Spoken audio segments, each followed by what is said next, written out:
তারা প্ল্যান করলো মদিনা নামে একটা শহর যে দুনিয়াতে ছিল, আমরা মানচিত্র থেকে মদিনার নামটাই মুছে ফেলবো। এবার কাফেররা মিলে সবাই একত্রিত হয়ে মদিনায় অ্যাটাক করতে আসবে। এই খবরটা নবীজির কানে পৌঁছায় গেল। নবীজি সাহাবা একরামদেরকে নিয়ে পরামর্শে বসে গেলেন। সাহাবা একরাম, এই কথাকে বলেন, stop, keep quiet, keep silent, কথা বলা যাবে না, হাদিস মনোযোগ দিয়ে শুনতে হবে। সাহাবা একরামরা সামনে বসে আছে, আমি একটু মাইক্রোফোনটা হটাচ্ছি, আমার চেহারা দিকে খেয়াল রাখবেন। নবীজি সবার সামনে এক্স্যাক্টলি এভাবে বসে আছেন লিডার হিসেবে, আর সাহাবা একরাম সামনে সবাই বসে আছেন। নবীজি বলছে, তোমাদের মাঝে কার কাছে কি বুদ্ধি আছে আমাকে বলো, মদিনাকে বাঁচাতে হবে। এক সাহাবী দাঁড়িয়ে গিয়েছে, তার নাম হচ্ছে সালমান ফারসি। দাঁড়িয়ে বলছে, ইয়া রাসূলুল্লাহ, মদিনার ডানেও দেওয়াল, বামেও দেওয়াল, পেছনেও দেওয়াল, একটা রাস্তা খোলা। আমার মনে হয় এই পুরো রাস্তা খনন করে আপনি একটা বিশাল খাল তৈরি করবেন। নওগাঁর ভাইয়েরা, খালকে আপনারা কি বলেন? খালি বলেন? আচ্ছা, বিশাল লম্বা খাল, প্রায় 4 থেকে 7 কিলোমিটার লম্বা। নবীজি বলছে, ভালোই তো প্ল্যান তুমি দিয়েছো। আরে পানি যদি পুরো রাস্তায় থাকে, কাফেররা চাইলেও তো যুদ্ধের জন্য ঘোড়া দিয়ে অ্যাটাক করতে পারবে না, ঠিক কিনা বলে?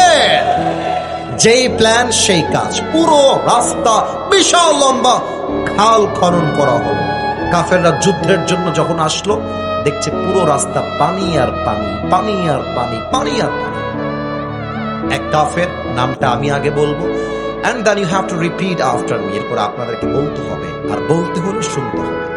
নাম হচ্ছে আমর বিন মারহাব। এবার আপনাদের পালা। আমর বিন কি হাব? জোরে বলেন ভাই। আমর বিন মারহাব। আমর বিন কি হাব? মারহাব।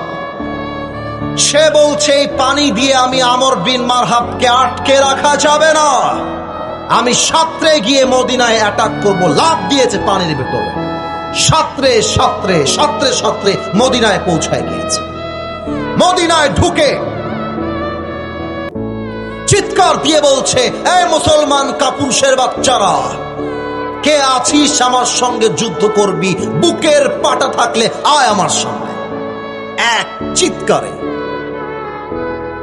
মদিনার সব সাহাবা একরাম বের হয়ে আসছে, নবীজিও বের হয়ে আসছে। নবীজি বলছে, এই সাহাবা একরাম, কে করবা যুদ্ধ আমরের সঙ্গে? হাত তোলো, কে আছো? কেউ হাত তোলে না। পেছন থেকে আলী রাদিয়াল্লাহু তাআলা আনহু তার হাতটা তুলে দিয়েছে। সুবহানাল্লাহ পড়বেন না আপনারা সবাই? নবীজি বলছে, এই জিলিস ইয়া আলী ফাইন্নাকা লা তাযালু হাদিথা সিন্নি। আমাদের বাংলা ভাষায় তরজমা করলে মজা করে এভাবে বলা যায়, বসো বসো বসো। নবীজি বলছে, বয়স কম, বসো। আলী চুপচাপ বসে গেছে। আমর বিন মারহাব বলছে, কিরে, তোরা না বলিস মরে গেলেই শহীদ হয়ে যাবি, আর শহীদ হয়ে গেলেই জান্নাতি হয়ে যাবি? হালুম্মু ইলাইয়া ইন কুনতুম সাদিকিন। যদি তোরা তোদের কথায় সত্যবাদী হোস, আয় আমার সঙ্গে যুদ্ধ করতে, এক কোপ দিয়ে তোকে জান্নাতে পাঠাবো। আয়। কে আসবে? নবীজি বলছে, কে আছে? হাত তোলো। কেউ হাত তুলে না। আবারও আলী রাদিয়াল্লাহু তাআলা আনহু তার হাতটা তুলে দিয়েছে। সুবহানাল্লাহ পড়বেন না আপনারা? নবীজি বলছে, আলী বসো বসো, তোমাকে দিয়ে হবে না, বসো। কিন্তু কথায় আছে, ছোট মরিচের, ধরতে পারেন নাই, জোরে বলেন, ছোট মরিচের কি বেশি? আলী আবারও বসে গেছে। এবার আমর বিন মারহাব, নওগাঁর ভাইয়েরা কি বলবো, খুব বাজে ভাষায় গালি দিয়েছে। আমি একটু ভদ্রভাবে বোঝাবার ট্রাই করছি।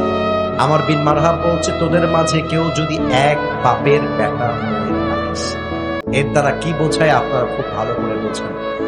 আমর বিন মারহাব বলছে, তোদের মাঝে কেউ যদি তার সন্তানকে ইয়াতীম করতে চাস, তোদের মাঝে কেউ যদি তার বউকে বিধবা করতে চাস, তোদের মাঝে কোনো বীর পুরুষ যদি মায়ের বুককে খালি করতে চাস, আয় আমার সঙ্গে যুদ্ধ করে দেখিয়ে দেয়। নবীজি বলছে, কে আছে? হাত তোলো না কেন? হাত তোলো, কে আছো? কেউ হাত তোলে নাই। এবার আলী তার 2 হাতটা উঁচু করে তুলে দিয়েছে। তাওয়াক্কুল কাকে বলে? নবীজি বলছে, আলী তুমি আমার কাছে আসো, দৌড় দাও, দৌড় দাও। নবীজি বুঝে গেছে আলীর বয়স কম হতে পারে, বাট তার বুক ভরা ভরসা আছে এক সত্তার উপরে। তিনি কে? ছোট্ট একটা উর্দু কবিতা মনে পড়ে গেল, পারমিশন যদি দেন আমি শোনাতে চাই, অনুমতি আছে সবার? আল্লামা ইকবাল রহমতুল্লাহ আলাইহি, বিশ্বকবি যাকে বলা হয়, তার ভাষা এত চমৎকার। ইভেন আমার তো বিশ্বাস, আমি যদি উর্দু বলার পরে বাংলা তর্জমা নাও করি, 95% মানুষ তার তর্জমা অটোমেটিক বুঝে যাবে, এতটা চমৎকার তার লেখা। আমার কথা যদি আপনারা বুঝতে পারেন, উর্দু কথাগুলো এখন যেমন ঠিক ঠিক বলছেন, আমার উর্দু কথার মাঝেও আপনারা ঠিক বলে বোঝাবেন যে ইয়েস হুজুর, আপনার কথা আমরা মহাদেবপুরের মানুষ বুঝতে পেরেছি। আল্লামা ইকবাল তাওয়াক্কুলকে ঘিরে লিখেছেন তার কবিতা। আল্লামা ইকবাল লিখেছেন, गम के बाद खुशी जरूर आती है और ये खुशी अपनी रब की तरफ से ही आती है। हर रात के बाद दिन की रोशनी जैसे छा जाती है, सब्र करने वाले बंदू को खुदा की तरफ से नियामत वैसे ही मिल जाती है। जो दुख में भी अपनी रब को याद करता है, रब उसका हाथ कभी नहीं छोड़ता। जो दुनिया से कुछ ना कहे बस अपनी रब से कहता है, उसकी दुआओं का जवाब हमेशा खामोशी में आता है। मेरे दोस्त, इसलिए जब तुझे मांगना हो तो उसी से मांग, जब तुझे पुकारना हो तो उसी को पुकार, और जब तुझे भरोसा करना हो तो उसी पर कर, क्योंकि भरोसे के काबिल, यकीन के काबिल, तवक्कुल के काबिल सिर्फ वही है, वो तेरा रब है, वो तेरा अल्लाह है। ठीक कि ना बोले? আল্লামা ইকবাল লিখেছেন, ভরসা করলে আল্লাহর উপরে, ঈমান আনলে আল্লাহর উপরে, কষ্টের কথা কাউকে বললে আল্লাহর সাথে, সবকিছুর ভরসা এক সত্তা। বলেন সবাই, তিনি কে? আমার হাতের এই বোতলটা দেখা যায়? রাগ করবে না, দেখা যায়? এটা কোনো বোতল না, এই মুহূর্তের জন্য। এটা হচ্ছে বিশাল লম্বা তরবারি, যার নামটা হাদিসে এসেছে জুলফিকার। বলেন সবাই, কি ফিকার? জুলফিকার। আলী দৌড় দিয়ে আসছে নবীর কাছে, যুদ্ধ করবে জোশ গায়ে। নবীজি বলছে, আলী এই নাও তোমার যুদ্ধের তরবারি, যাও যুদ্ধে নেমে পড়ো। তরবারিটা পেয়ে আলীর কোনো কথাই নাই, সোজা দৌড় দিয়েছে যুদ্ধের ময়দানে। নবীজি বলছে, আলী আরে বাবা কথা শেষ হয় না, এদিকে আয়। আলী আবার দৌড় দিয়ে আসছে। নবীজি বলছে, আলী শোনো একটা কথা, ইযহাব, শোনেন আপনারা সবাই, ইযহাব ফাইনাল্লাহা মাআকা। আলী, যুদ্ধ করতে গিয়ে যদি কখনো একা একা মনে হয়, মাথায় রাখবা তুমি একা নও, তোমার সাথে আছে একজন। তিনি কে? কিন্তু আমাকে যে এবার সবাইকে দেখতে হবে, এতক্ষণ আমাকে দেখার আবদার করে না, এবার আমি আবদার করলাম আমাকে একটু দেখেন, বোঝার জন্য দেখেন। আপনারা আমাকে ফেসবুকে দেখেছেন আমি জানি, আজকে যে আমাকে সরাসরি দেখলেন, আমাকে কি গুঠু মনে হয়েছে না লম্বা মনে হয়েছে? আমি কিন্তু লম্বা, আমার পুরো গোষ্ঠীর ভেতরে আমি হচ্ছে সবচেয়ে বেশি লম্বা। পাগড়িওয়ালা, একটু পরে 5 মিনিট পরে যাও। আরে তুমি তো মাদ্রাসার ছাত্র, আমিও মাদ্রাসার ছাত্র, আমার এখনো মনে আছে হুজুরের ভয়ে 3 ঘন্টারও বেশি আমরা 1 নাম্বার চাপায় রাখতাম। আরে তোমরা ইয়াং পোলা পান, 3 ঘন্টা কেন 5 ঘন্টাও চাপায় রাখা যাবে, ঠিক না বলে? এবার আমার হাতের দিকে খেয়াল করো, কারো হাইট যদি হয় এই সামিয়ানা বরাবর, কথা বুঝতে হবে কিন্তু, সামিয়ানা বরাবর হাইট হচ্ছে লম্বা, আর যে তার লেভেলে দাঁড়িয়েছে তার হাইটটা হচ্ছে এই বরাবর, এই বরাবর। এখন যে লম্বা তাকে তো দেখা যাবে এভাবে নয়, দেখতে হবে এভাবে। কথা কি বোঝা যায় না কি চায় না?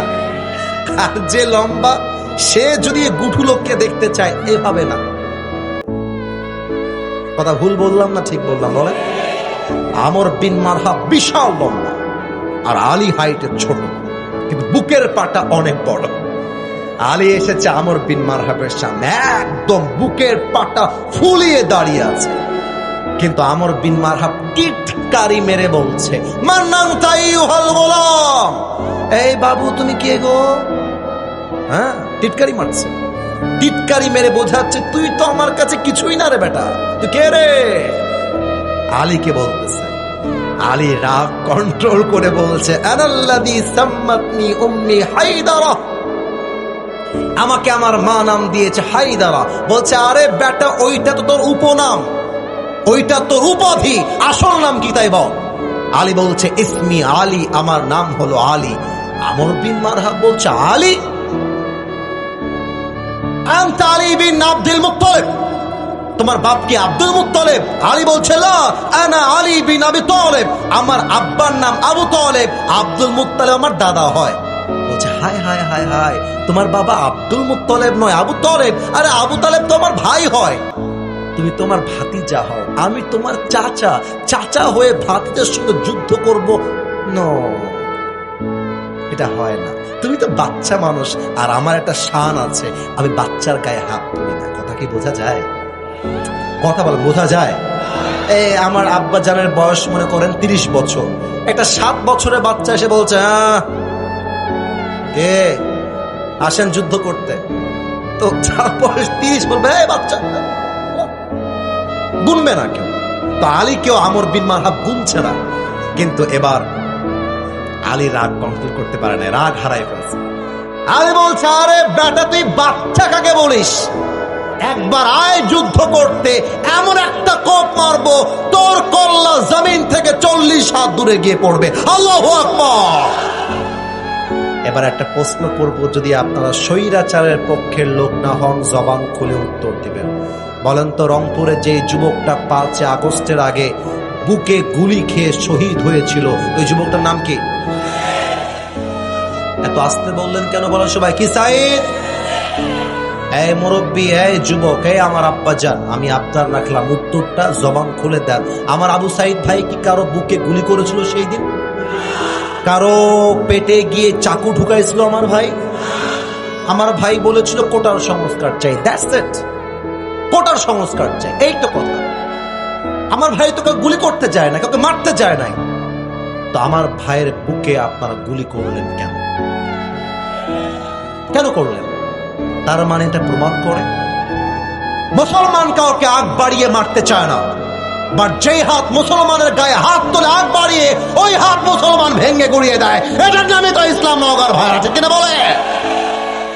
আলী বলছে, আমর বিন মারহাব, আমি তোমাকে আগ বাড়িয়ে মারতে পারবো না, তুমি আমাকে মারবা, আমি তোমাকে ডিফেন্স অ্যাটাক করব।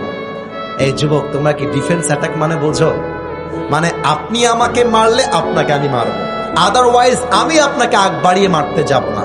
ও, তার মানে তোকে আমার আগে মারতে হবে। ঠিক আছে, রেডি হয়ে যা আলী, আমি তোকে আক্রমণ করবো আগ বাড়িয়ে। এবার দেখেন, এই বাচ্চারা, একদম কথা না, আর কথা না, বাচ্চা মানুষ, ওরাই কথা বলে, বাচ্চা মানুষ। আমর বিন মারহাব 2 কদম পেছনে আসছে, তার তরবারিটা এইভাবে, আমাকে দেখা কেউ মিস করবে না, খেয়াল করেন, এইভাবে ধরেছে, 2টা পা একসাথে করেছে, একটা লাফ দিয়েছে জমিন থেকে উঁচুতে আমর বিন মারহাব, আর তরবারিটা এইভাবে উঁচু করে আলী ডান কাঁধ বরাবর এক বিশাল আঘাত করেছে।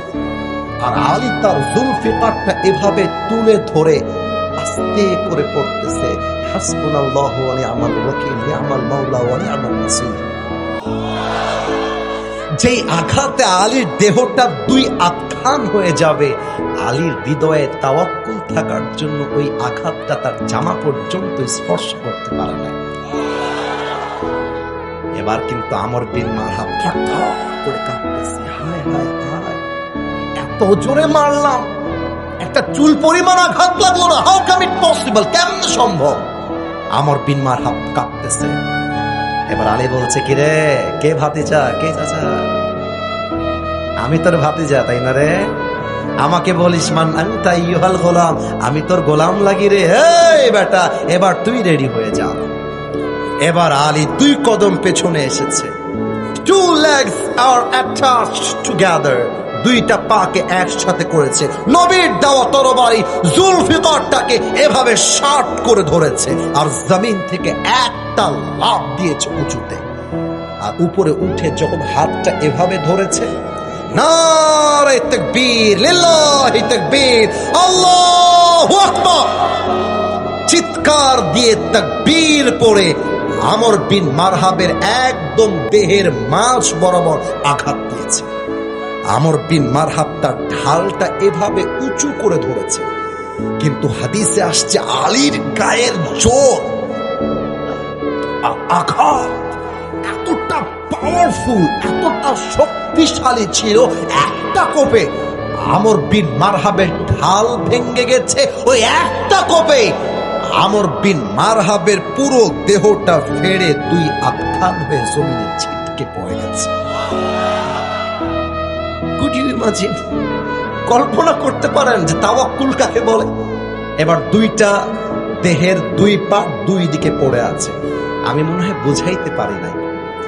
এইখানে একটা কোপ দিয়েছে, এই ভাগ একদিকে, এই ভাগ আর একদিকে। এবার তো বোঝা যায়।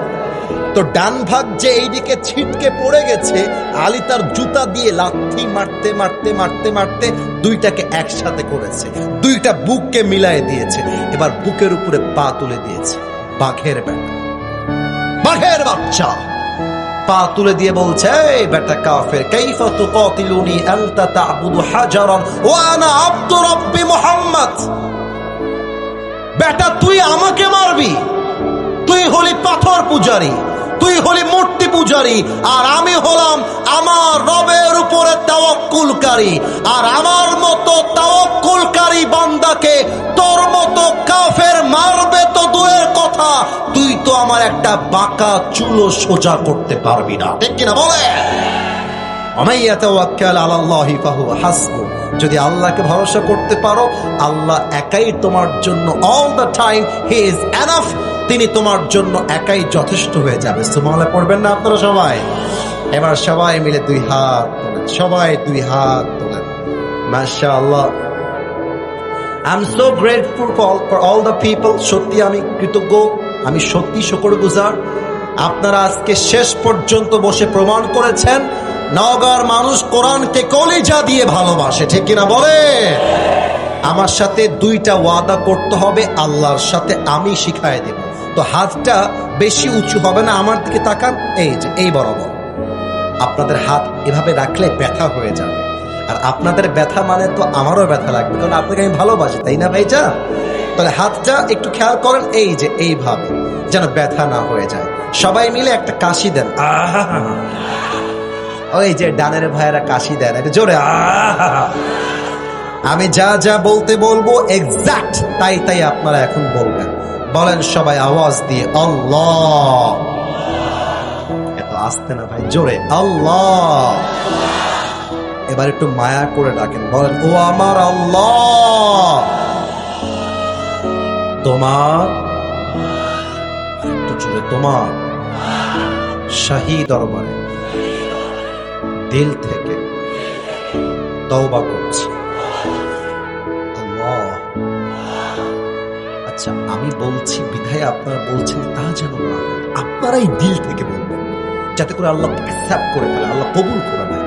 বলেন একবার, আল্লাহ তুমি আমার জীবনের সব গুনাহ মাফ করে।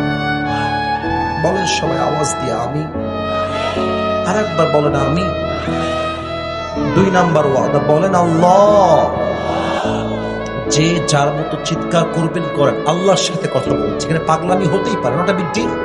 বলেন সবাই, আল্লাহ আমি তোমাকে ওয়াদা দিলাম, আজ থেকে, একটু জোরে বলেন, আজ থেকে এক ওয়াক্ত নামাজ আর কখনো। এবার হাতটা উঁচু করেন সবাই সবাই। এবার আমাকে একটু খেয়াল করেন, বলেন ছাড়বো না। আওয়াজটা 80% আসছে, 100 ভাগ না। বলেন ছাড়বো না। এবার আওয়াজ দিয়ে বলেন ইনশাআল্লাহ। হাতটা নামায় আমাকে আমার নাম ধরেই ডাকেন, বলেন আসিফ হুজুর। আমি জানি লজ্জা লাগছে, তাও ডাকেন আসিফ হুজুর। আমরা নওগাঁ সন্তান, আপনাকে ওয়াদা দিলাম, দোয়া না করে আমরা কেউ উঠে যাব, মাথাটা ঝাঁকিয়ে বলেন না, আওয়াজ দিয়ে বলেন ইনশাআল্লাহ। আমি ওয়াদাটা এই জন্য করালাম, দেখেন আজকে পরিবেশ খুবই ঠান্ডা। কয়েকদিন আগে মাহফিল ছিল আমার নীলফামারীতে, আমাকে এমন ধাক্কা দিয়েছে আমি শুয়ে গেছি, ওই শালা শুয়ে থেকেই সেলফি তুলতেছে। অথচ নওগাঁর মানুষ কখনো এরকম করে না। নওগাঁর মানুষ বোঝায় ভালোবাসতে হলে আদব কায়দা দিয়ে ভালোবাসতে হয়, ঠিক কিনা বলে? তো আমি চাই না যে দোয়ার সময় কোনো সেলফি উঠানো হোক। আমি এসেছি 10:30, এখন এক্স্যাক্ট প্রায় 12টা বেজে যাবে ভাব, আর মাত্র 5 থেকে 7 মিনিট বাকি আছে। আমার কথা একটা, আমাদের ওয়াজ খালি শুনলেই হবে না, ফজরের নামাজটা জামাতের সঙ্গে পড়তে হবে, ঠিক কিনা বলে? আর আমাদের চেয়ারম্যান সাহেব আছেন, বিএনপির নেতা আমার প্রিয় ভাই বসে আছেন, মুরব্বীরা আছেন। আমি কবে আসব এই এলাকায় আল্লাহ ছাড়া আর কেউ জানে না। সবাইকে আবদার রেখে যাব, আব্বা এবং মা, আপনার সন্তান যুবককে যত দ্রুত পারেন বিয়ে দেওয়া লাগবে। ইভেন আমার মনে হয় বিয়ে ছাড়া একজন যুবকের চরিত্র রক্ষা করা যাবে না। যুবক ভাইরা আমার, আমি আমার ওয়াজে বলেছিলাম শীতকালে কম্বল দিয়ে শীত দূর হবে না, ল্যাপ দিয়ে শীত দূর হবে না। আরে যুবকদের শীত দূর করতে যুবকদের ঘরে বইয়ের দরকার। এবারের সংগ্রাম বিয়ের সংগ্রাম, এবারের সংগ্রাম চরিত্র রক্ষার সংগ্রাম, এবারের সংগ্রাম হারাম বাদ দিয়ে হালাল ভাবে বিয়ে করার সংগ্রাম, ঠিক কিনা বলে? আল্লাহ তুমি যুবকদের ঘরে দিনদার নেককার সুন্দরী বউ দিয়ে দাও, পড়ে না আমিন। এই যে আমিন কয় না, ও জীবনও বউ পাবে না। বলেন সবাই মিলে আমিন। একটা চিঠি আমাদেরকে আল্লাহ তাআলা দিলেন, যেই চিঠিটা আমাদের সকলের জন্য আল্লাহ দিলেন। এই আকাশের মালিক, এই জমিনের মালিক, পুরো পৃথিবীর মালিক, আমার মালিক, আপনার মালিক একটা চিঠি দিলেন। চিঠির নাম আল কোরআন।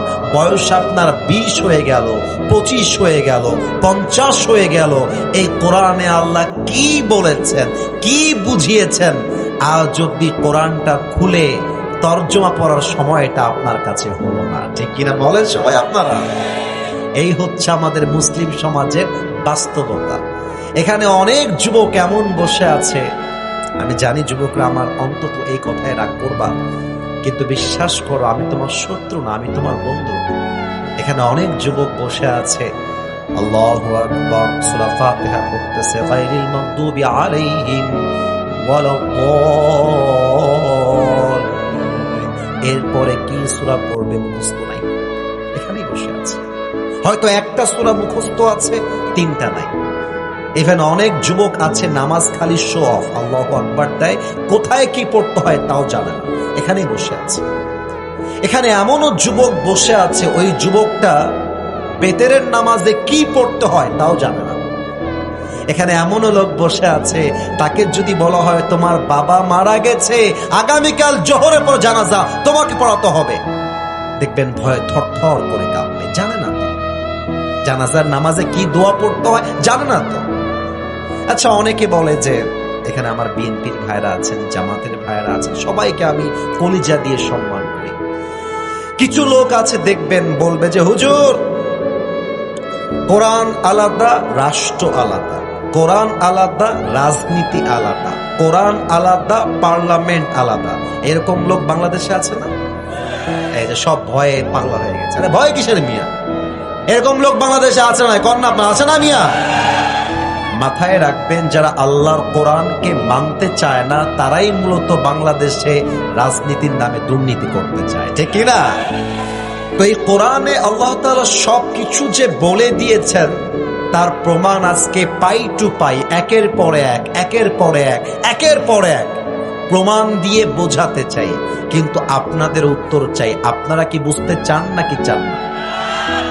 বামে সব, এরা কেউ বউ পাবে না জীবন, আওয়াজ নাই।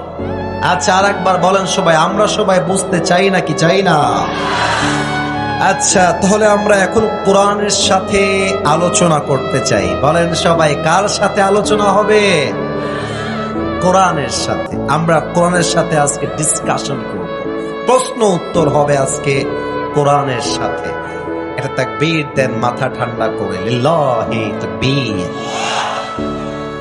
আচ্ছা কোরআন, তুমি তো এই মুহূর্তে পৃথিবীতে আছো, তুমি পৃথিবীতে আসার আগে কোথায় ছিলে? এই প্রশ্ন যদি আমি কোরআনকে করি, তার জবাবটা এই কোরআনে আছে না নাই? 30 নম্বর পারা। এই বাচ্চারা থামো।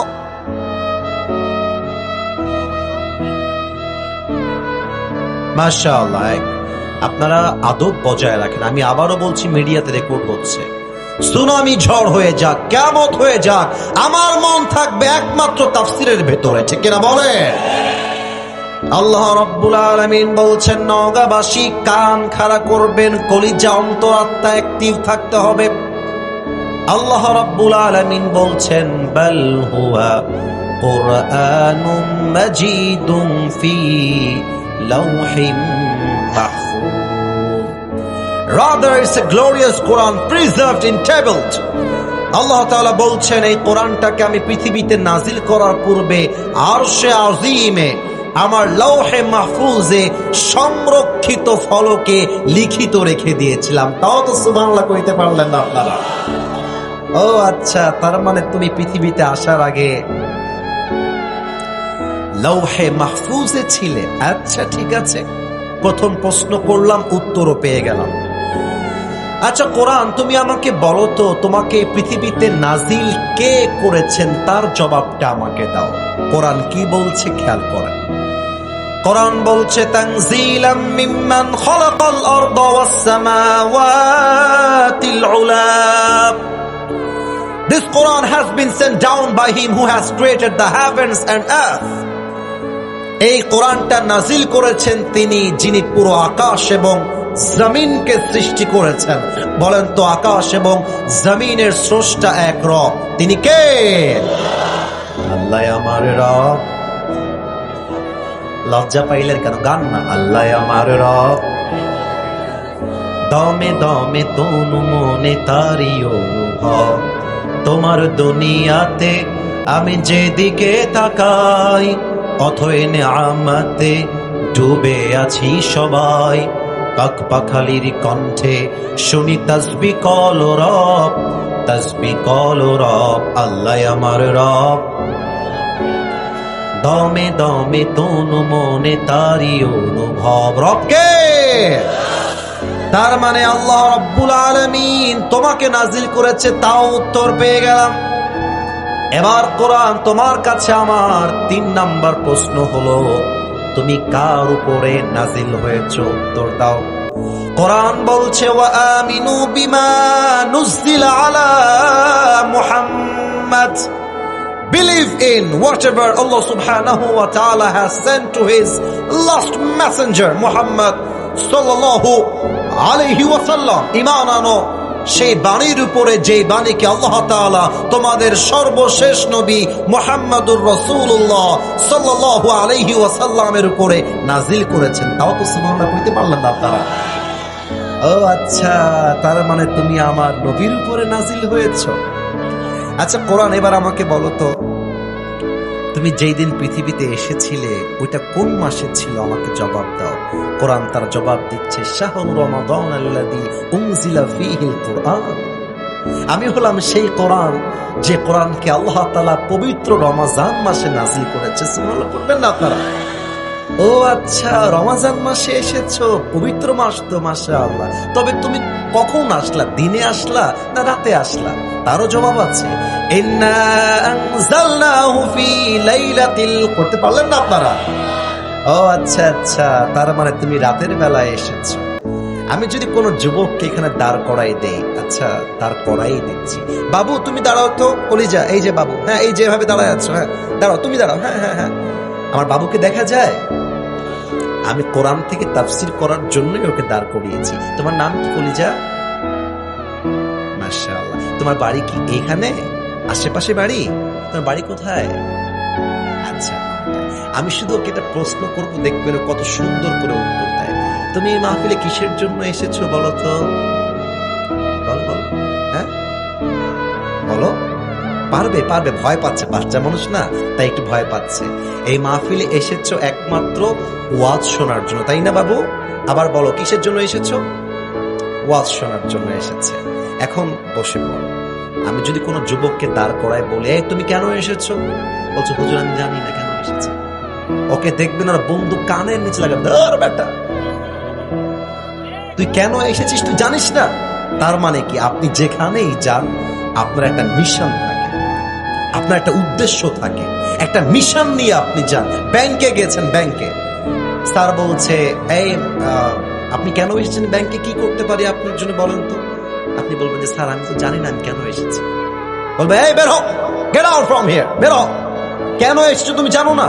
হোয়াটস the hell you are talking about man, doesn't make any sense. তার মানে কি, আপনি যেখানেই যান একটা উদ্দেশ্য পেছনে থাকে। আচ্ছা কোরআন, তুমি যে দুনিয়াতে আসলা তোমার মিশনটা কি, তোমার উদ্দেশ্য কি, এটা জানার দরকার আছে না নাই? কিতাবুন আনজালনাহু ইলাইকা লিতুখরিজান নাসা মিনাজ-যুলুমাতি ইলান-নূর।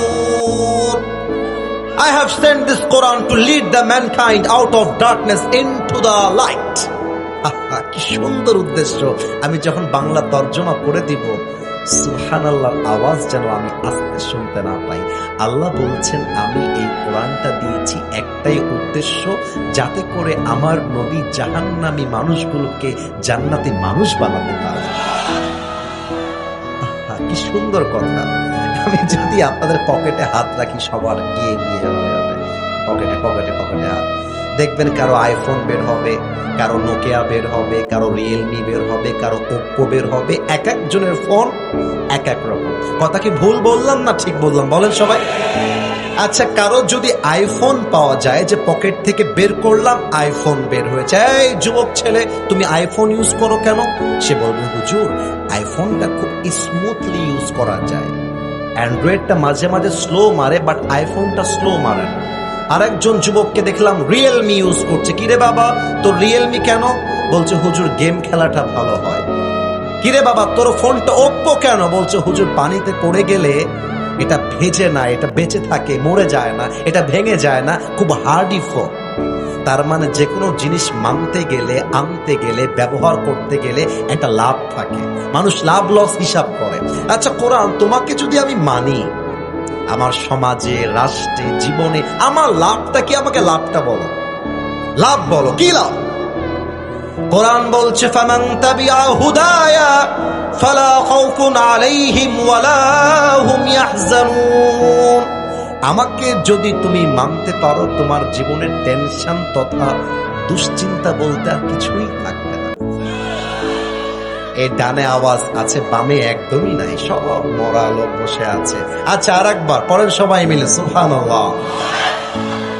আরে বাবা তোমরা আমাকে ঘৃণা করতে পারো, কিন্তু কোরআন তো ঘৃণা করা যাবে না, তাই না? তো সুবহানাল্লাহ সবাই মিলে বলেন আর একবার সুবহানাল্লাহ। কিন্তু এই মুহূর্তে আমি যে প্রশ্ন কোরআনকে করব, এটা আমি আগেই বলে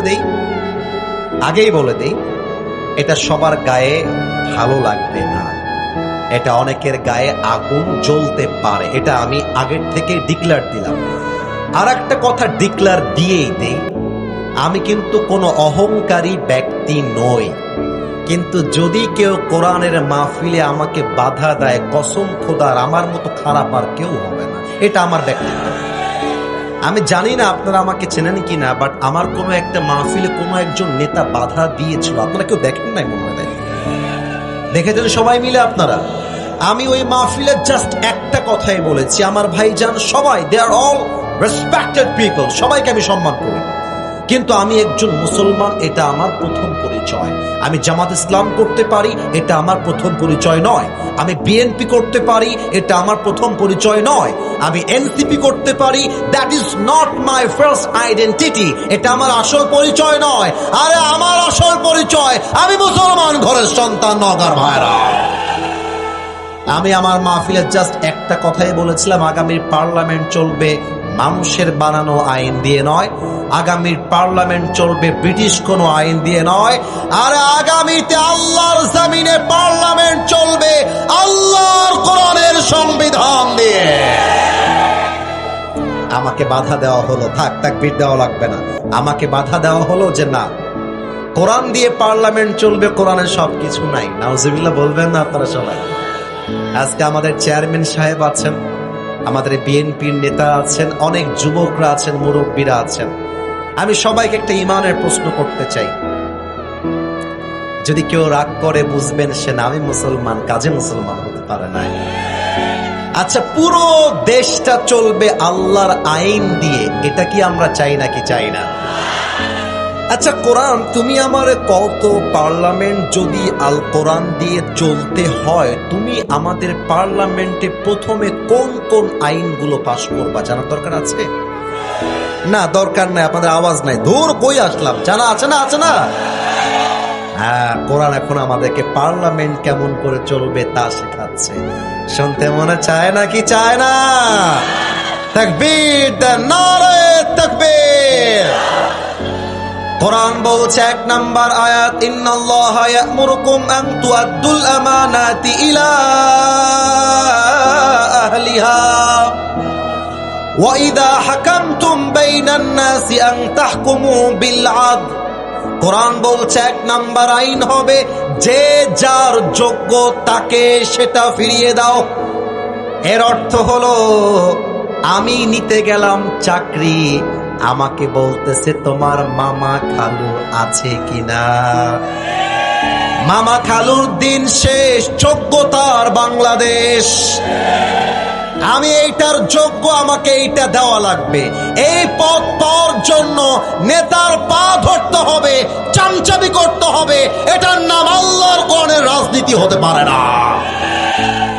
2 নাম্বার কথা, whenever you judge between people, you have to judge with justice. কি অসাধারণ কথা! আল্লাহ বলছে, বান্দা যখন তোমরা বিচার করবা, সোনামণি যাওয়া যাবে না, গেট লক করা, তো কোথাও যাওয়া যাবে না, উঠে গেলে মুসলমানি দিয়ে দেওয়া হবে, বুঝেছো? খবরদার কেউ যেন উঠে না যায়। তাকবীর দেন, লিল্লাহি তাকবীর। আল্লাহ বলছেন, যখন তোমরা বিচার করবা, ইনসাফ ভিত্তিক বিচার করবা। এটা বলার জন্য আমাকে একজনকে দাঁড় করাতে হবে, যে কোনো একজন মাদ্রাসার ছাত্রকে দাঁড় করাই। এই যে রুমাল পড়া ভাই, দাঁড়াও তো তুমি, পেছনে মাদ্রাসার ছাত্র, দাঁড়াও দাঁড়াও, ভয় নাই। আচ্ছা তুমিই দাঁড়াও, তুমি দাঁড়াও, পাগড়িওয়ালা। তোমার নাম কি ভাই জান? আব্দুল রাকিব। মাশাআল্লাহ, আব্দুল রাকিব ভাইকে কি দেখা যায়? এই যে সব মরা, কথা কও না কেন রে বা, দেখা যায়? আচ্ছা আব্দুল রাকিব ভাই, আপনি যতক্ষণ আমি না বলবো আপনি এভাবে দাঁড়িয়ে থাকবেন, ঠিক হ্যাঁ? আচ্ছা, আমার আব্দুল রাকিব ভাই হচ্ছে, উদাহরণ দিচ্ছি, বাস্তব না, সে হচ্ছে মহাদেবপুরের পাতি নেতা। পাতি নেতা মানে বোঝেন? পাতি নেতা। তো ওই যে আমি বলেছিলাম আল্লাহর কোরআন দিয়ে দেশ চলবে, ওইটা ওর পছন্দ হয় নাই। তো আমি যখন গাড়িতে উঠে বিশ্ব রোডে যাব, আমার সামনে দাঁড়ায় গেছে, হুজুর কে, খুব সাহস নাকি হুজুর? দাওয়াত দিলাম কবরের ওয়াজ করবেন, আপনি বলছেন পার্লামেন্ট চলবে, আল্লাহর কোরআন দিয়ে। আজকে আপনাকে আমি দেখে নিব। আমি গেছি, মেজাজ হারায় গেছে আমার। আমি রাজশাহী ছিলাম, তোর বাড়ি কতিবে? রাজশাহীতে এভাবে, রাজশাহী গেলে দেখবেন এভাবে কথা বলবে, তোমার বাড়ি কোথায়, তুমি কি বলছো এগুলা? রাজশাহীর ভাষা। আর নওগাঁর ভাষাও তো আরো সুন্দর। কিরে তিথিয়া, কিংকা আসু? আমি তো ভালোই আছি, তুই কিংকা আসু? আমিও ভালোই আছি। মেলা কদিন থেকে তুই স্কুল তো আসুস না, তোর কি হচ্ছে? আঙ্কের দাদি না অসুখ হচ্ছে, তুই ইয়ে করলে হবে, স্কুল আসতে হবে না রে বা। এটা নগর ভাষা না, যুবক ভাইরা বলো না কেন তোমরা? তা আমি বললাম, এর বাড়ি কোথায় রে? আমি গাড়ি থেকে নেমে ওর নাক বরাবর দিয়েছি একটা ঘুষি। ওইও খেপে গেছে, হুজুরকে আজকে দেখে নিব আমি, মার। আমাকেও একটা ঘুষি দিয়েছে, আমাকে ঘুষি দিয়েছে, আমার মেজাজ হারায় গেছে। আমি ড্রাইভার সাহেবকে বলছি, ড্রাইভার সাহেব গাড়ির পেছনে একটা বিশাল বড় রামদা আছে, বের করে। রামদা নাই কিন্তু ভাই, মানে উদাহরণ দিচ্ছি। তো রামদা বের করেছে। রামদাটা বের করার পরে রাকিবকে বলছি, শালা তোকে আজকে আমি দেখে নেবো, লে ঠেলা এবার সামলা। রাকিবের পায়ে দিলাম একটা কোপ, একটা কোপে কিন্তু একটা মেন্টালি পাগল আছে আমি জানি। বাবু তুমি চুপচাপ বসে থাকো বাবু, হ্যাঁ চুপচাপ। এবার আমার দিকে, না না না মজা না, serious issue, you have to be serious, you must be serious. বলেন এবার আমি যে কোপটা দিয়েছি বাম পায়ে না ডান পায়ে? ডান পায়ে। একটা কোপ দেওয়ার সাথে সাথে, আচ্ছা আমি একটু পেছনে গেলাম, এই পুরো পাটা কেটে ঝুলে গিয়ে পড়ে গেছে, মানে একদম কেটে গেছে। আমাদের বিএনপির স্যার, আমাদের চেয়ারম্যান সাহেব সহ সবাই আমাকে ধরে ফেলেছে যে হুজুর আপনি তো আসছেন ওয়াজ করতে, আপনি পা কাটলেন কেন? আমাকে ধরে জেলখানায় দিয়ে দিয়েছে, আমার নামে মামলা হয়ে গেছে। 7 দিন পরে নওগাঁ জেলা আদালতে আমার বিচার হবে, কথার কথা। আমি কাঠগড়ায় দাঁড়িয়ে আছি জজ সাহেবের সামনে। দেখেন কোরআন দিয়ে দেশ চললে কি হতে পারে, তার নমুনা কাকে বলে। জজ সাহেব বলছে হুজুর আপনি লোকটা দেখতেও সুন্দর, ওয়াজও সুন্দর, কিন্তু লোকটা আপনার চরিত্র আহামরি ভালো না। বললাম স্যার চরিত্র ভালো না কেন আমার? বলছে আপনি ওয়াজ করতে গেছেন, আপনি পা কাটলেন কেন? আপনার বিচার হলো বাংলাদেশের আইন অনুযায়ী, যেহেতু কোরআন দেশে চলছে না এই মুহূর্তে, অতএব ব্রিটিশ আইনে আপনার আইনটা হবে, অথবা বাংলাদেশের যে সাংবিধানিক আইন আছে সেই আইনে বিচার হলো আপনাকে আমরা 5 বছরের জেল দিলাম, 3 লাখ টাকা জরিমানা করলাম। এবার সবার উত্তর দেওয়ার পালা। 5 বছরের জেল, কয় লাখ টাকা জরিমানা? একটু জোরে কর, কয় লাখ? 3 লাখ। আচ্ছা তাহলে আমি কেটেছি পা, আমার বিচার হলো জেল আর টাকা। নওগাঁর মহাদেবপুরের ভাইয়েরা, বিচারটা কি ইনসাফ ভিত্তিক হয়েছে কিনা বোঝার জন্য একটা দাড়িপাল্লা নিয়ে আসেন মাপার জন্য। কথার কথা, দাড়িপাল্লার ডান দিকে দেন তার ডান পা যে কেটেছি ওই পাটা, আর আমাকে যে আপনি 3 লাখ টাকা জরিমানা দিয়েছেন, 5 বছরের জেল দিয়েছেন, ওইটা দেন দাড়িপাল্লার বাম দিকে। এবার আপনাদের মেধা যদি থাকে, বুদ্ধি যদি থাকে, উত্তর দেন। আমি যদি কিয়ামত পর্যন্ত টানতে থাকি, 2টা পাল্লা কি সমান সমান হবে? এত আস্তে বললেন কেন? সমান সমান হবে? আচ্ছা স্যার সহ সবার কাছে আমার প্রশ্ন, আমি জরিমানা করলাম এবার 7 লাখ টাকা, জেল দিলাম 7 বছর, আবার টান দিলাম, সমান সমান হবে? সমান সমান করতে চাইলে পার্লামেন্টে আল্লাহর কোরআনের সংবিধান দিয়ে আইন পাস করতে হবে। কিভাবে করতে হবে? কোরআন তুমি আমাকে বলো। কোরআন বলছে وَكَتَبْنَا عَلَيْهِمْ فِيهَا أَنَّ النَّفْسَ بِالنَّفْسِ وَالْعَيْنَ بِالْعَيْنِ وَالْأَنْفَ بِالْأَنْفِ وَالْأُذُنَ بِالْأُذُنِ وَالسِّنَّ بِالسِّنِّ وَالْجُرُوحَ قِصَاص। কোরআন বলছে কেউ তোমার কান কাটলে তুমি তার কান কেটে দাও, কেউ তোমার দাঁত তুললে তুমি তার দাঁত তুলে নাও। চোখের বদলে চোখ, কানের বদলে কান, নাকের বদলে নাক, হাতের বদলে হাত, পায়ের বদলে পা, জানের বদলে জান। আর এটার নামই তো আল্লাহর কোরআনের সংবিধান, ঠিক কিনা বলে? এবার আপনি আল্লাহর কোরআন দিয়ে আইন পাশ করে, আমি যেমন তার ডান পা কেটে দিয়েছি, আপনি আমার ডান পা 1 কোপ দিয়ে কেটে ফেলেন। এবার দাড়িপাল্লা নিয়ে আসেন, দাড়িপাল্লার ডান দিকে আব্দুর রাকিবের ডান পাটা দেন, আর দাড়িপাল্লার বাম দিকে আসিফ হুজুরের ডান পাটা কেটে রেখে দেন। এবার টান দেন, দেখবেন 2টা সমান সমান হয়ে গেছে। আমান হাকামা বিহি আদালা, বিচার সমান সমান। এটাই হচ্ছে ইনসাফের বাংলাদেশ, যেই বাংলাদেশ গড়তে চেয়েছিল আমাদের সকলের কলিজার টুকরা শহীদ ওসমান হাদি ভাই। ইনসাফের বাংলাদেশ, কিন্তু কি করা হলো? মাথায় গুলি করে শেষ করে দেওয়া হলো। কিন্তু মাথায় রাখবা, তোমরা আল্লামা সাইদিকে মেরে ফেলেছ, আল্লামা সাইদি চলে যেতে পারে, তার উত্তরসূরিরা কিন্তু মরে যায় না। ওসমান হাদিকে তোমরা শহীদ করতে পারো, বাট মাথায় রাখবা 2026 সালের জেনজি অফ বাংলাদেশ তারা মরে যায় না। ওসমান হাদি আমাদেরকে শিখিয়ে গিয়েছে বিড়ালের মতো 500 বছর বেঁচে থাকার কোনো দাম নাই, সিংহের মতো 1 ঘন্টা আমরা বাঁচতে চাই না। অগার ভাইরা বলো বীর আমি চির উন্নত মম শির, শির নেহারি আমারই নত শির ওই শিখর হিমাদ্রির। বলো বীর, বলো মহাবিশ্বের মহাকাশ ফাড়ি, চন্দ্র সূর্য গ্রহ তারা ছাড়ি, ভুলোক দুলোক গোলক ভেদিয়া খোদার আসন আরশ ছেদিয়া উঠিয়াছে চির বিস্ময়, আমি বিশ্ববিধাত্রীর বলবীর, আমি চির উন্নত শির। ঠিক কিনা বলে? মাথা উঁচু করে বাঁচতে হবে। আর একটা উদাহরণ দিব, এবার আমি আমার স্যারকে দিয়ে উদাহরণ দিব। আমাদের স্যার হচ্ছেন নওগাঁর এমপি। এবার আপনাদের কথা বলার পালা। স্যার আমাদের কোথাকার এমপি? আসতে কেন রে বা, জোরে কতি হবে রে বা, কোথাকার এমপি? আর আমি একজন রিক্সাওয়ালার ছেলে। লজ্জা পেলেন মনে হয় আপনার? কিসের লজ্জা? আমার বাপ রিক্সা চালায়, আমার বাপ ধানের খেতে কাজ করে, আমার বাপ দিন মজুর, আমার বাপ কুলিওয়ালা, আমার বাপ ঠেলাওয়ালা, আমার বাপ বাজারের দোকানদার, আমার বাপ ভ্যানওয়ালা। আমার গৌরবের বিষয়, আমার বাপ তো অন্য নেতার মতো ঘুষের টাকায় চলে না যুবক ভাইরা। ঠিক কিনা বলে? সব নেতা ঘুষখোর তা কিন্তু বলি নাই। তো স্যার হচ্ছেন এমপি, ওনার ছেলে একটা অন্যায় করেছে, ওই একই অন্যায়টা আমি রিক্সাওয়ালার ছেলে করেছি। আমাকেও পুলিশ ধরেছে, ওনার ছেলেকেও পুলিশ ধরেছে। কোরআনের রাজনীতি মানে হচ্ছে গরিবের ছেলের যেই বিচার হবে, এমপির ছেলের সেম বিচার করতে হবে। গরিবের বেলায় আইন চলবে 100-100 বিচার, আর এমপির বেলায় আসলে টাকার ক্ষমতার জোর চলবে। এটা আল্লাহর কোরআনের রাজনীতি হতে পারে না। এবার একটা প্রশ্ন করছি, এবার বেঁধে যেতে পারেন, এতক্ষণ কেউ বাঁধেন নাই, এবার একটু বাঁধতে পারেন।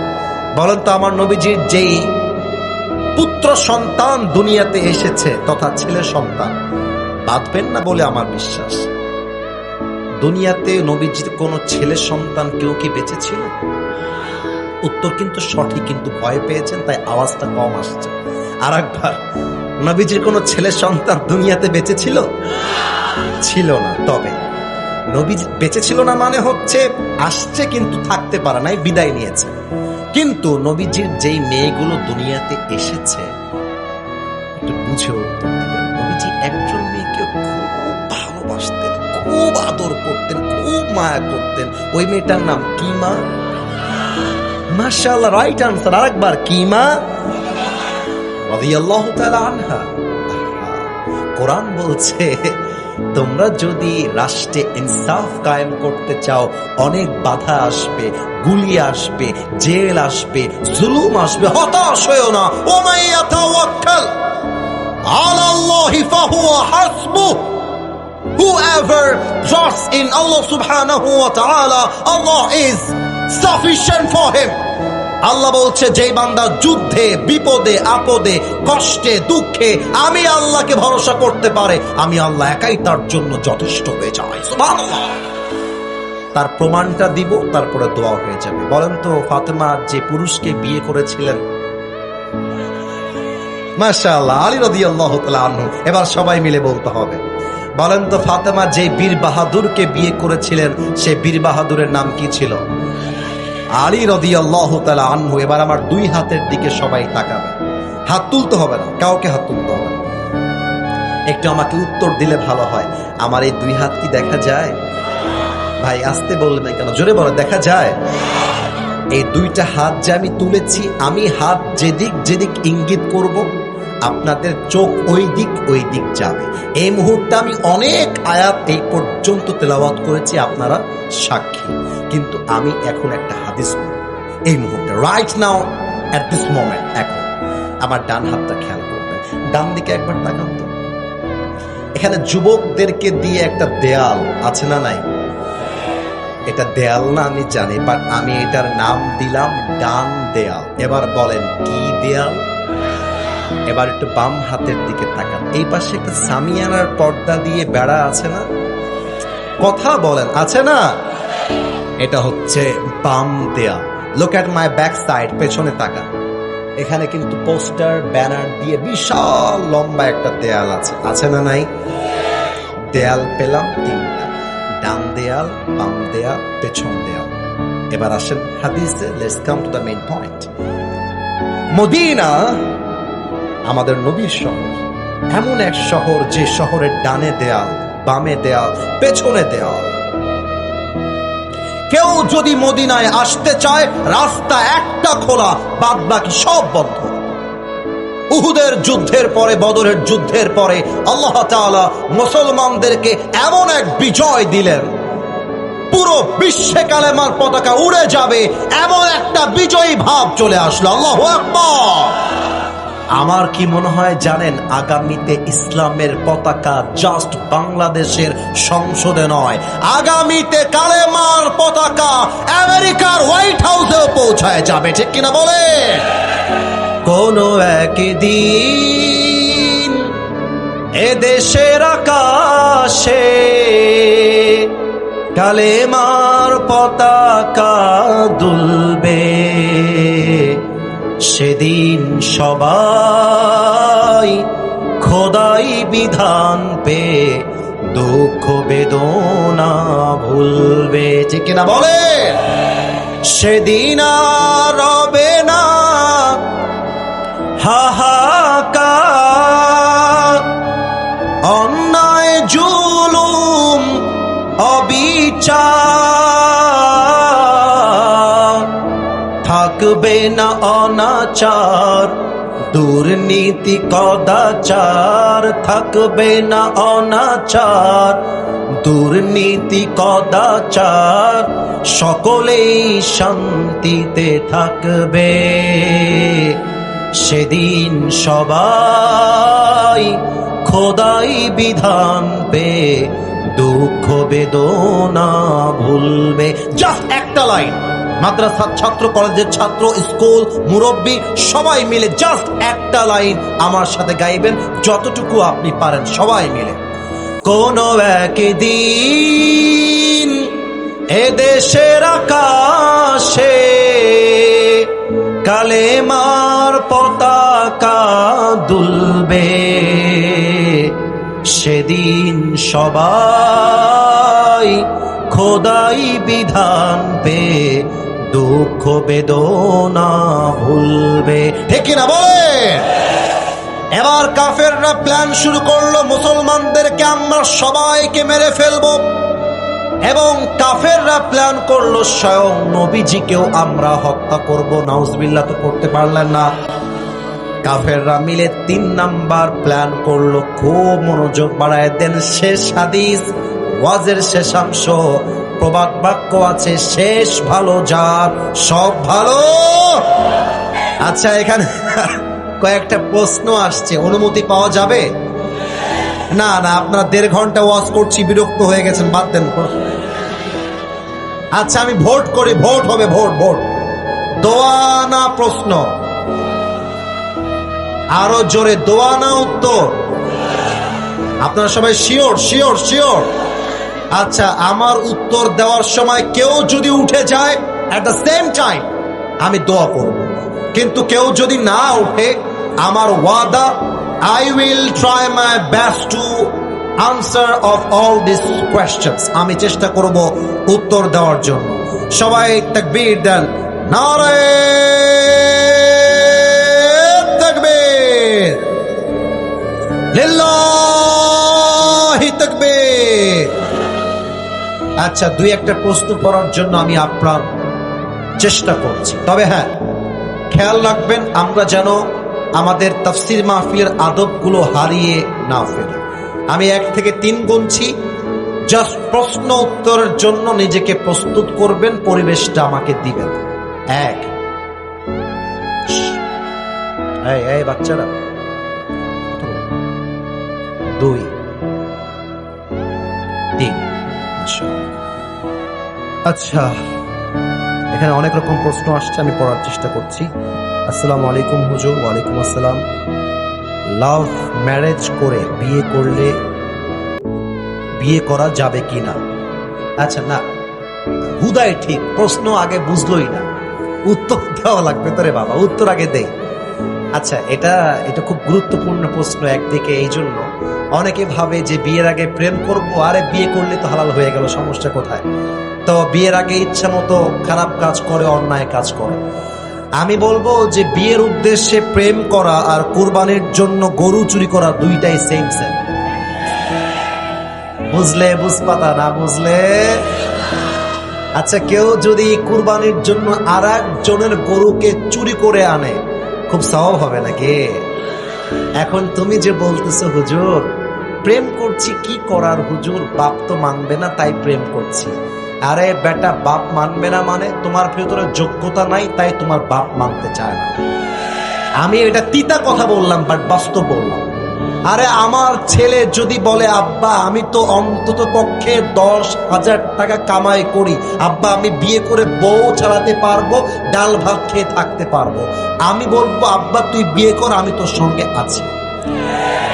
কিন্তু আজকালকার পোলাপান না আছে কাজ, না আছে চাকরি, না আছে কোনো ব্যবসায় মনোযোগ, খালি কয় বিয়ে করব বিয়ে করব বিয়ে করব। আরে বেটা, মেয়ে মানুষের বাহ্যিক রূপ দেখে পাগল হয়ে যেও না। এখন তোমাকে বলবি জান কোন সমস্যা নেই, চলো আমরা বিয়ে করে একসাথে থাকবো, ডাল ভাত যা হয় খেয়ে থাকবো। বেটা, মানুষের বিয়ের আগে রূপ হয় আর এক রকম, বিয়ের পরে রূপ হয় আর এক রকম, ঠিক কিনা বলো? বিয়ের পরে যখন অভাব আসবে দেখবা সব ভালোবাসা জানালা দিয়ে পালিয়ে গিয়েছে যুবক ভাইরা, ঠিক কিনা? এই জন্য আমার কথা, বিয়ের উদ্দেশ্যে প্রেম করাটা পরিপূর্ণ হারাম। তোমাকে যেটা করতে হবে, যদি কোনো মেয়েকে সত্যি পছন্দ হয় বিয়ের প্রস্তাব দেওয়া লাগবে, প্রেম হবে বিয়ের আগে নয়, বাসর রাত থেকে প্রেম শুরু হবে। আল্লাহ তুমি যুবকটাকে হালাল ভাবে বিয়ে করার তৌফিক দান করে, পড়েন সবাই আমিন। হুজুর পালিয়ে বিয়ে করলে কি হবে? ঘোড়ার আন্ডা হবে। আচ্ছা, পালিয়ে বিয়ে করাটা ঠিক না, এটা ইসলামে পারমিসিবল না। তবুও এখানে দুই রকম মতামত আছে। হানাফি মাযহাবে পালিয়ে বিয়ে করা জায়েজ যদি সে বালেগ হয়, কিন্তু বেশিরভাগ ক্ষেত্রে ওলামা ইকরাম ফতোয়া দিয়েছেন পালিয়ে বিয়ে নয়, বিয়েটা করতে হবে আব্বা আম্মার দোয়া অনুযায়ী, তবে বরকত দিবে একজন, বলেন সবাই তিনি কে? এজন্য এটা অ্যাভয়েড করা সবচেয়ে বেশি উত্তম হবে। আচ্ছা, এখানে আসলে বলতে গেলে আমি খুবই ক্ষমা চাচ্ছি আপনাদের কাছে, অনেক অনেক প্রশ্ন, আমি রাত 12টা বেজে গিয়েছে, আমার মুরব্বীরা অনেক কষ্ট করে বসে আছে আমাকে ভালোবাসার স্বার্থে। এজন্য আমরা এখন দুরূদ শরীফ পাঠ করব সবাই মিলে। সবাই পড়েন আল্লাহুম্মা সাল্লি আলা মুহাম্মদ ওয়া আলা আলি মুহাম্মদ কামা সাল্লাইতা আলা ইব্রাহিম ওয়া আলা আলি ইব্রাহিম ইন্নাকা হামিদুম মাজিদ। এখানে অনেক মাদ্রাসার ছাত্ররা এসেছেন, সবাইকে আমি ওয়েলকাম জানাই, স্বাগত জানাই আমাদের মাহফিলে। আমি নিজেও একজন মাদ্রাসার ছাত্র। এই তো জীবনে তোর বিয়ে হবে না রে। আমি নিজেও একজন মাদ্রাসার ছাত্র। আমাদের সাজ্জাদ ভাইয়ের সন্তান এখানে আছে, সেও 18 পারার হাফেজ। আল্লাহর রহমতে আমার হাফেজ হওয়া হয়েছে প্রায় 14 থেকে 15 বছর। এবং আল্লাহর শুকরিয়া যে আমরা বাচ্চাকাল থেকে 5 ওয়াক্ত নামাজ পড়ি জাস্ট মাদ্রাসায় পড়ার ওয়াসিলা করে। এই জন্য সবাইকে আবদার রাখবো, সন্তানকে স্কুলে পড়ান, কলেজে পড়ান কিংবা মাদ্রাসায় পড়ান, সন্তানকে 5 ওয়াক্ত নামাজি বানাতেই হবে, ঠিক কিনা বলে? আল্লাহ সমস্ত আব্বা জানদেরকে সেই তৌফিক দান করুক, পড়েন সবাই আমিন। দোয়া করি একসাথে, আলহামদুলিল্লাহি রাব্বিল আলামিন والصلاة والسلام على سيد الأنبياء والمرسلين وعلى آله وأصحابه أجمعين। আল্লাহ রাব্বুল আলামিন, গভীর অন্ধকার রাত 12টা বেজে পার হয়ে গিয়েছে, আমার মুরব্বী যুবক আম্মা জান বাচ্চারা তোমার শাহী দরবারে হাত তুলেছে। আল্লাহ, আমি দীর্ঘ 1.5 ঘন্টা যাবত কোরআন থেকে আয়াত পাঠ করে করে তাফসীর করবার জন্য ট্রাই করেছি। আল্লাহ, আমি অধম, আমার যোগ্যতা অনেক কম, আমার কথার মাঝে ভুল ভ্রান্তি হয়ে গেলে আল্লাহ রাব্বুল আলামিন ভুলগুলো জেহেন থেকে দূর করে দিয়ে সবাইকে তুমি সঠিক কথা অনুযায়ী আমল করার তৌফিক দান করে দাও। আল্লাহ, আমার স্টেজে আমার বাম পাশে চেয়ারম্যান সাহেব বসে আছে, আমার ডান দিকে প্রধান মেহমান সাজ্জাদ ভাই বসে আছে, আমার সামনে আমার কলিজার টুকরা যুবক ভাইরা মুরব্বী আব্বা জানরা হাত তুলেছে। আল্লাহ, আমার মায়েরা বোনেরাও হাত তুলেছে। আল্লাহ, আমরা তোমার শাহী দরবারে দিল থেকে তওবা করেছি। আল্লাহ, দয়া করে মেহেরবানি করে আমাদের সকলের তওবাকে তুমি কবুল এবং মঞ্জুর করে নাও। আল্লাহ, আমাদের পক্ষ হতে অনেকের জনম দুঃখিনী আম্মা জান জনম দুঃখী আব্বা জান বিদায় নিয়ে অন্ধকার কবরে চলে গিয়েছে। আল্লাহ দয়া করে মেহেরবানি করে আজকের এই মহাদেবপুরের মাহফিল থেকে তোমার দরবারে দোয়া করছি, সকলের কবরটাকে তুমি জান্নাতের বাগান হিসেবে কবুল এবং মঞ্জুর করে নাও। আল্লাহ আল্লাহ রব্বুল আলামিন দয়া করে মেহেরবানি করে যারা যারা জবান খুলে আমিন আমিন বলছে, যার মনে যে নেক উদ্দেশ্য আছে, সকলের মনের নেক আশাকে তুমি কবুল এবং মঞ্জুর করে নাও আল্লাহ। বিশেষ করে আমার মুরব্বী আব্বা জান, আমার দাদি জান, আমার আম্মা জান হাত তুলেছে আল্লাহ, সবাইকে তুমি ইমানি